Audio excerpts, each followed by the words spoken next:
पुन्हा आलीस? तुला काय सांगितलं होतं?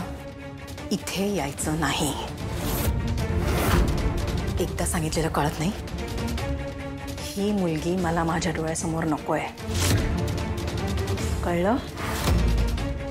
हो काकी, फक्त एकदा कमळीला ऋषी सरासनी भेटू द्या प्लीज. एकदा भेटू देऊ? ह्या अवलक्षणी मुलीमुळे माझ्या ऋषीची ही अवस्था झाली आहे. हिची सावली सुद्धा त्याच्यावर पडायला नकोय मला.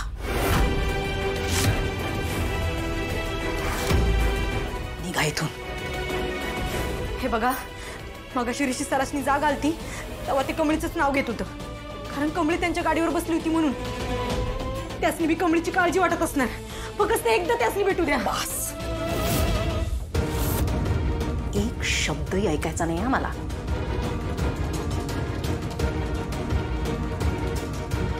हिच्यामुळे ऋषीची ही अवस्था झाली आहे. आताही खूप शांतपणे तुम्हाला सांगते हा मी, इथून निघायचं. माझं ऐकलं नाही ना तर मला काही टोकाचं करायला भाग पाडू नका. दोघी नाही ना इथून फरफटत बाहेर काढी ना मी. का? कमळीने काय बी केलेलं नाही आणि आम्ही काही तुमच्या धमक्यांना घाबरत नाही. येळ काही इथं वाद घालायची नाही आहे म्हणून सांगालोय. ऋषी सरांना जर कमळीची आठवण येत असेल आणि तिच्या काळजीनं ते तिचं नाव घेत असतील तर एकदा त्यासनी भेटू द्या की. हो, त्यासनी बी बरं वाटेल. ऐका माझं प्लीज. काय सांगितलं त्यांनी? कळलं नाही? यांना असली भाषा कळत नाही. मी दाखवते. ही भाषा कळते. सपान फुलले होते कमळी, ठिणग्या पुढ्यात आल्या. ओळखीच्या या वाटा काटेरी का झाल्या.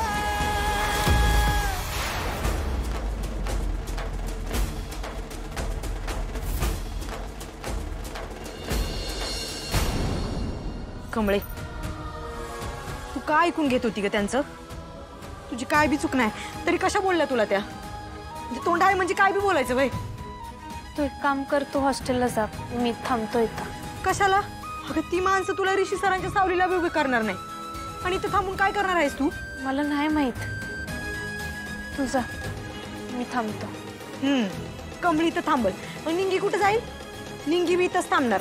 हा,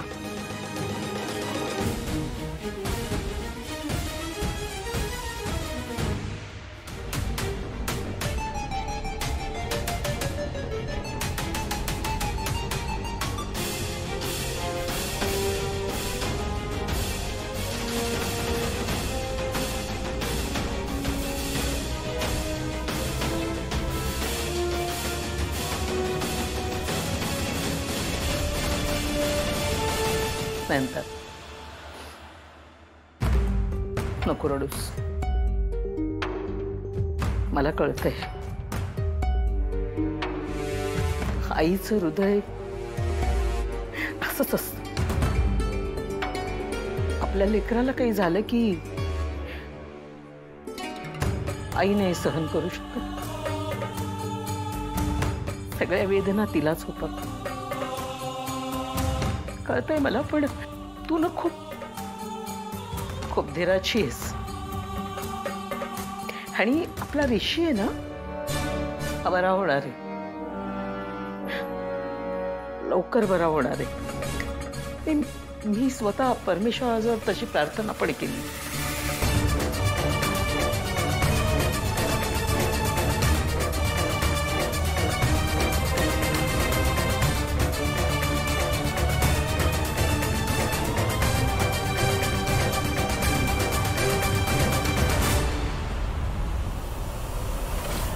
काय सांगू वेगळं.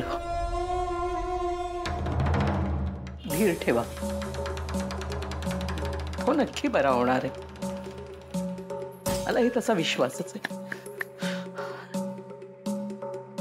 चला, हे झालं ते जरा बरंच झालं म्हणायचं. आता सुंठी वाचून खोकला जाणार. नयनतारामुळे तरी आता ऋषी त्या कमळीच्या नादाला लागणार नाही. वाईट एवढ्याच वाटतंय की ही अवस्था या पोराची नाही, त्या कमळीची व्हायला हवी होती. कमळे, तावडीत तसा पडशीलच, मग सांगेन तुला कामिनीचा डाव कसा असतो ते.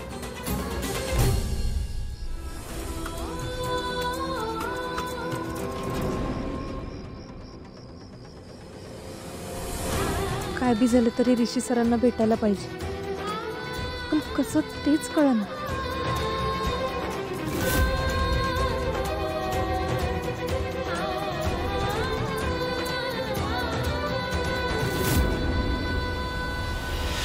एक मिनिट, आमचा ॲक्सिडेंट झाला हे नुसतं मलाच माहीत होतं. मग अनिका तिची आई आणि आजी बरोबर आधी कशी काय पोचली? त्यासनी कोण बोललं आमचा ॲक्सिडेंट झालाय म्हणून?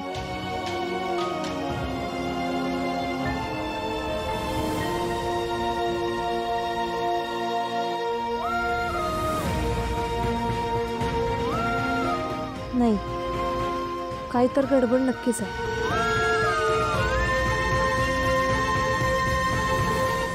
हाय का आता इथं काय चाललंय आणि हे इथं झोपा काढायला लागले?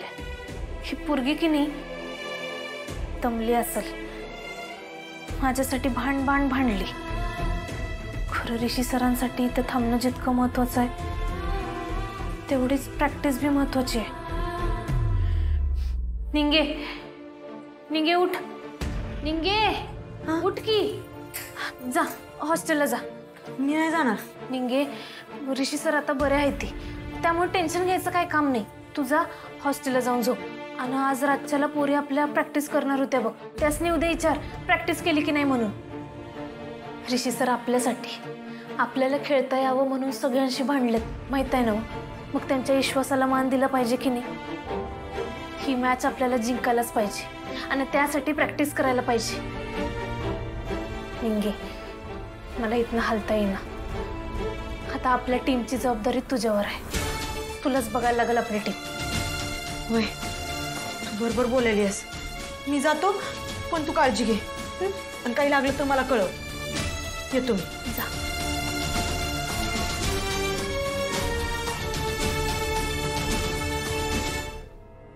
आता काय बी झालं तरी चालेल, मी आता ऋषी सरांना भेटल्याशिवाय गप बसणार नाही.